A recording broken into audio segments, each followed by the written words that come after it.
There's only one type of contract where we know what the price will be by the end of the performance, and that is a firm fixed price contract. Everything else is contract gets signed. If it's other than firm fixed price, we don't ultimately know what the final price of that contract will be. Cost reimbursement, it depends on the cost experience of the contractor during the performance of the contract. Firm fixed price, which is discussed under FAR 16.202, the costs are not subject to adjustment based on actual costs. If you overrun the contract, in other words, the costs that you experience during the contract are higher than what you anticipated, that's going to eat into your profit. Conversely, if your cost experience once you start performing the contract is better, is more favorable to you, you get to pocket the difference. Contractor accepts full responsibility for profit and loss. So with fixed price contracts, the contractor is most at risk. The government wouldn't be. Firm fixed price contracts are used where there's adequate competition and realistic estimates can be prepared.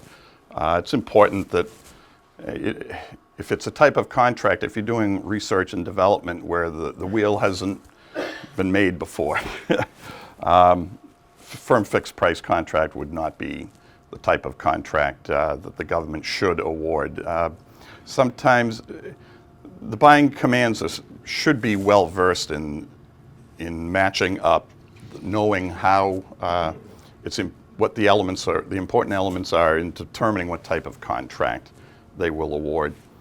The government, they want contractors to be able to perform and make money. That should be their intent. When there's a good industrial base that the government can buy their goods and services, everybody, society is rewarded.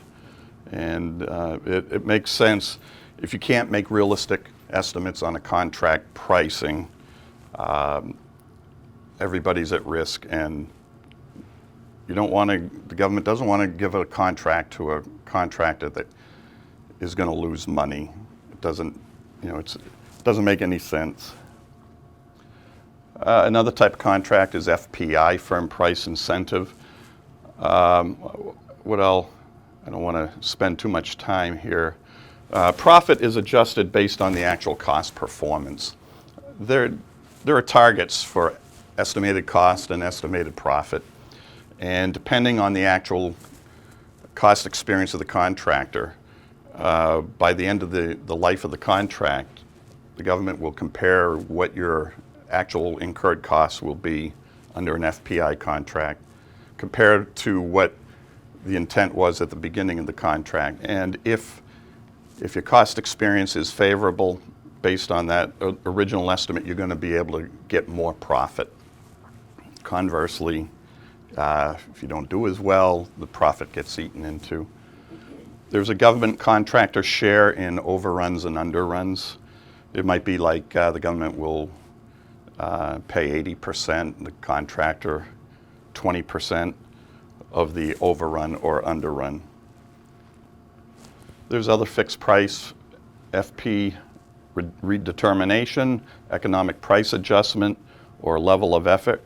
Level of effort, the government will negotiate how many labor hours you need to perform in this type of contract. If by the end of the life of the contract you haven't worked as many hours on the job, they will adjust the fee portion. Economic price adjustment, that I would recommend if you're a contractor that has maybe there's a lot of material that you're going to use in the contract and it's a highly volatile material, like some electronics. I've run into electronics firms making transistors, or can't remember exactly what it was, but the components used a lot of gold, and gold being variable, if it's a 4 or 5 year contract, the price of gold can go up and down quite a bit. So how do you, as a contractor, propose a price for the material costs of gold when it's highly variable?